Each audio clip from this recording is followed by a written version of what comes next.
Bueno, ¿qué tal? Vamos a empezar ya con el módulo 2.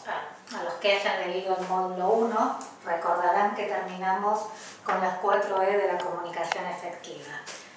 Simplemente recordarles el concepto de efectividad asociado a la comunicación, que tiene que ver con poder mejorar todo ese proceso de comunicación que vimos, que se relacionaba justamente con tratar de que lo que el emisor quería decir fuera lo más parecido a lo que el receptor captase.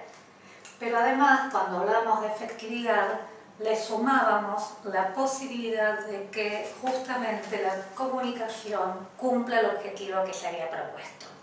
En una negociación hay un objetivo puntual y preciso y planteamos la efectividad de la comunicación justamente cuando todo lo que vamos a trabajar en la comunicación apunta y fortalece el cumplimiento del objetivo del negociador. Dentro de estas 4E, nosotros hacíamos una diferenciación entre lo que tenía que ver con lo que recibíamos como emisor y también lo que generábamos. Y a la vez decíamos, hay algunas cosas que tienen que ver con información y otras cosas que tienen que ver con emocional. Si se acuerdan, con proceso de comunicación tenía que ver con el nivel objetivo de la comunicación y el nivel relacional. Ahora bien, cuando nosotros vamos a hablar de estas habilidades básicas del negociador, vamos a estar planteándolas como las habilidades básicas de la comunicación. Hay muchas habilidades que podríamos trabajar, las estamos sintetizando en 4, que justamente van a permitirnos lograr cada una de las cuestiones que la comunicación efectiva nos propone. Por un lado, tenemos lo que tiene que ver con preguntar y escuchar, que está al servicio de poder entender lo que el otro me dice, es decir, nosotros emisores, receptores, vamos a tratar de entender qué es lo que el emisor está queriendo decirme y para eso la herramienta clave es la pregunta y para empatizar, y ahora les voy a contar a qué llamamos justamente empatizar, pero en principio les diría que es poder estar en un código emocional con el otro, vamos a trabajar la escucha. Y yendo del otro lugar, es decir, planteándonos nosotros como emisores de un mensaje, vamos a tener que explicar información en relación a un mensaje y vamos a trabajar la argumentación y por otro lado vamos a tener que tratar de emocionar con este mensaje y vamos a trabajar en la persuasión. Estos 4 ejes básicos son los que se proponen desde la comunicación efectiva. Vamos a arrancar con la escucha. La escucha es una de las cuestiones más importantes en la comunicación. Históricamente la idea de escucha se asociaba a pasividad, es decir, el que escuchaba era alguien pasivo que recibía un mensaje. Hoy no, incluso cuando ustedes vean el material van a ver que estamos hablando de escucha activa. Es decir, la escucha va a ser una herramienta clave para hacer que ese mensaje que el receptor está recibiendo sea lo más parecido a lo que el emisor quiso decirle. ¿De qué manera? Bueno, en principio tenemos que decir que es importante diferenciar escuchar de oír. No es solo un tema de palabras. Cuando hablamos de oír, hablamos de una cuestión biológica y está relacionada a lo que percibo a partir de los sentidos. Cuando ya hablamos de escuchar, le estoy poniendo algo más que tiene que tratar de apuntar a resolver aquello que la interpretación nos hacía o que la interpretación ponía en juego en la pérdida de un mensaje. Cuando yo estoy hablando de escucha, es decir, cómo escucho lo que el otro me dice, uno podría decir cómo interpreto lo que el otro me dice, tengo que darme cuenta que la barrera o el bloqueo no es un tema biológico, que también puede existir, es decir, si yo oigo mal, seguramente voy a escuchar mal, pero sería solo una parte y la menos relevante. Ahora, ¿qué es lo relevante de la escucha? Es las diferencias que se dan en la recepción del mensaje por las creencias que cada uno tiene, por la situación donde nacimos, el contexto, nuestra educación, por el estado afectivo que tenemos en ese momento, cómo nos sentimos, cómo percibimos al otro. A partir de ahí nosotros escuchamos.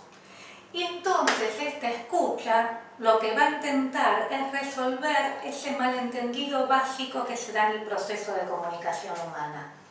¿Y de qué forma esta escucha va a operar como una herramienta constructiva? En la medida que yo sea capaz de escuchar y preguntar. ¿De qué manera? Hay muchas técnicas para esto. Ustedes verán en el apunte que se plantean distintas formas. En general, todas esas formas se resumen en lo que llamamos chequear la escucha. ¿Qué es chequear la escucha? Es ser consciente de que cuando estoy escuchando al otro hay un malentendido de base propio del proceso de comunicación y justamente voy a hacer todas las preguntas necesarias para asegurarme de entender lo que el otro quiere que yo entienda. El primer nivel de la escucha tiene que ver justamente con un entender, con un poder superar el malentendido propio de la interpretación. Entonces, por ejemplo, yo puedo decirle a alguien, vos me querés decir tal cosa, vos me estás proponiendo tal cosa. Cuando me decís que nos encontremos a las 7, ¿es a las 7 de la mañana o a las 7 de la tarde?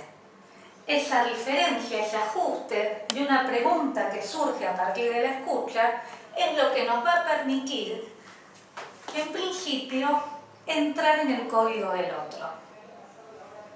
Ahora, yo les decía que en el apunte les va a hablar de escucha activa, porque ya esta escucha, además de entender, lo que va a hacer es generar propuestas. Si ustedes recuerdan en el esquema de comunicación, donde decíamos, hay un mensaje que parte del emisor al receptor y un mensaje que vuelve del receptor al emisor y ese mensaje es el feedback. La escucha activa, que surge a partir del feedback, es poder irle comentando al otro lo que voy escuchando y tratar de ajustar más rápidamente el mensaje e ir a través de propuestas acompañando al otro a que le sea más sencillo decirme lo que me quiere decir. Entonces, yo me planteo desde mi lugar de escucha y empiezo ahora a tratar de construir con el otro una posibilidad de ajuste. Y como escucho, supero el malentendido, pero además empiezo a proponer. Ahí hablamos de escucha activa. Todos estos niveles de escucha activa, todos estos niveles que van desde la escucha biológica hasta la escucha activa. ¿Qué quiere decir esto? Desde mi capacidad de oír hasta la posibilidad de superar el malentendido, y cuando llego a escucha activa es una escucha con propuesta. Todo esto son técnicas que se pueden adquirir relativamente fácil. Uno se sienta con bibliografía y escucha cómo generar preguntas para chequear la escucha, pero hasta ahí no llegamos al compromiso emocional que implica poder empatizar. ¿Y qué es poder empatizar? La empatía tiene que ver justamente con poder ponerme en el lugar del otro. Pero ponerme en el lugar del otro desde lo afectivo. Y ponerme en el lugar del otro desde lo afectivo teniendo en cuenta fundamentalmente la comunicación no verbal. ¿Se acuerdan del 93%? Es decir, el otro cuando comunica el 93% lo hace a través de los tonos de voz, del lenguaje corporal. Mi escucha empática, porque no solo escucho con los oídos, escucho también con mi postura, cómo lo miro, cómo genero una actitud receptiva cuando lo estoy escuchando. Cuando yo planteo ese tipo de escucha, ese empatizar con el otro, logro lo que me está proponiendo la comunicación efectiva. Y yo les decía que desde la escucha biológica hasta la escucha activa era relativamente fácil entrenarlo. La escucha empática ya es más compleja, porque la escucha empática requiere de un manejo emocional conmigo. Es decir, yo puedo responder emocionalmente al otro en tanto conozca mis estados emocionales.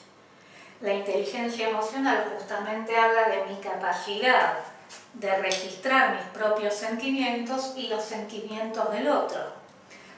para poder escuchar empáticamente, mi madurez emocional me tiene que permitir conocer mis estados afectivos, ponerme en el lugar del otro y desde ahí acompañarlo y escucharlo. Por eso le decía que es un nivel completo. Vamos al segundo punto a trabajar, que son las preguntas. Yo les decía que para poder escuchar uno se vale de preguntas. Ahora bien, hay diversos modos de hacer preguntas. La pregunta es una herramienta clave en la comunicación humana. Yo siempre digo que la escuela tiene esa gran deuda y la sociedad en general, que nos enseñan todo el tiempo a responder. Nos preparan para responder, cuando en realidad uno debería entrenarse en preguntar. Quien más pregunta es quien más aprende, quien más pregunta en una comunicación es el más efectivo, quien más pregunta en una negociación es el que va a saber más sobre el otro. La pregunta es el canal más importante para poder entender lo que el otro está queriendo decirme. Y la pregunta, hay distintos modos, esto lo van a ver a la punta, hay distintos modos de generar preguntas, pero existen fundamentalmente lo que se llaman preguntas posibilitadoras. Es decir, hay preguntas que justamente abren caminos de respuesta en una negociación. Una fundamental es el para qué. La diferencia entre el por qué y el para qué es clave en una negociación cuando uno quiere crear alternativas. Porque yo digo, esta persona quiere este marcador. Si yo soy capaz de preguntarle para qué y él me dice no, porque lo que quiere es escribir, a lo mejor yo tengo otro marcador para ofrecerle. Cuando yo logro hacer esas preguntas que destraban, básicamente lo que estoy logrando es posibilitar nuevos acuerdos.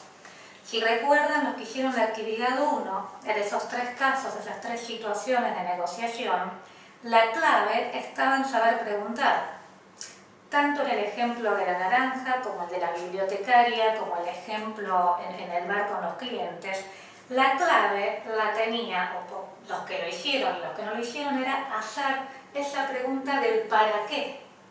Cuando la pregunta del para qué surge en los 3 casos, ahí justamente se abre la posibilidad de un acuerdo.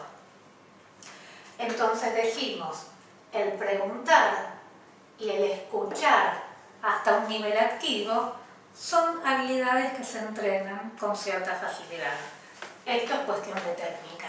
Aprender a preguntar no requiere tanto de compromiso emocional. Sí, y aunque parezca algo que no se relaciona, para preguntar es muy importante tener bien trabajado el nivel de autoestima. Porque a veces hay situaciones asociadas a la vergüenza, a la inhibición, qué va a pensar el otro cuando yo pregunto, si mi pregunta es poco inteligente, que hacen que las personas se inhiban de preguntar. Entonces, si yo realmente tengo confianza, el nivel de mi posibilidad de preguntar aumenta. Entonces, la técnica de la pregunta, muy fácil. Simplemente es leer bibliografía y ver cómo se van trabajando este tipo de preguntas.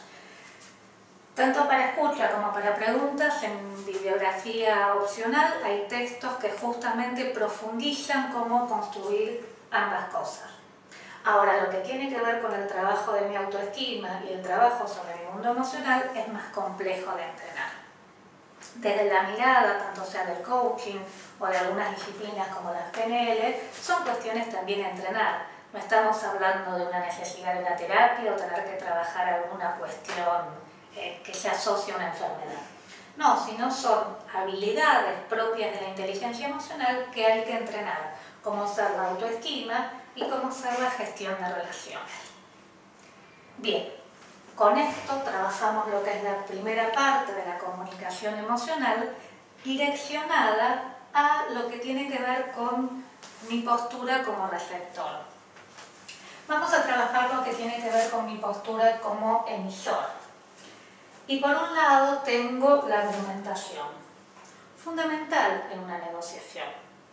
¿Qué es la argumentación? Es la información que yo tengo que transmitir en un mensaje Básicamente, la argumentación apunta al nivel objetivo, y el nivel objetivo es un nivel racional, entonces la argumentación es una construcción racional, es decir, cómo lo que quiero plantearle al otro tengo que construirlo de una manera lógica y coherente, donde van a encontrar dentro de la bibliografía justamente cómo se arma un argumento para que sea coherente. No caer en generalizaciones, no caer en situaciones que sean confusas, no trabajar muchas ideas a la vez. Es decir, hay muchas técnicas, fundamentalmente desde la lingüística, para argumentar de una manera coherente. Temas fundamentales, primero tener claro qué quiero decir. Si yo no tengo claro qué quiero decir, por mucho que el desarrollo sea coherente y lógico, difícilmente eso contribuye a una buena negociación. Ahora, si yo tengo claro cuál es mi objetivo, qué quiero transmitir, ahí empiezo a construir un mensaje que tengo que pensarlo para que el otro racionalmente lo comprenda. Por eso decimos que mi tarea apunta a explicar. En el caso de la argumentación, es también una cuestión de técnicas que se van adquiriendo. Hay técnicas para argumentar en forma oral, hay técnicas para argumentar en forma escrita, pero en general tiene que ver con construir ideas lógicas, donde haya una presentación de la idea, donde haya un desarrollo de la idea y finalmente donde haya un cierre de la idea. Importante, como algo a tener en cuenta, es que como yo estoy argumentando dentro de una relación, no tengo que olvidarme del feedback. ¿Qué implica esto? Que cuando yo empiece a argumentar, no puedo ir de corrido hablando sin tratar de ver qué es lo que el otro me está devolviendo, tanto en lo que me dice como en los gestos y lo que me va mostrando. Entonces, lo importante desde la comunicación efectiva es que cuando yo voy argumentando, vaya permanentemente buscando el feedback del otro para poder ir haciendo ajustes en la marcha y llegar finalmente a una buena conclusión. La argumentación no ofrece mayor problema que una cuestión técnica. El otro punto que tiene que ver con emocionar es el que es un poco más complejo.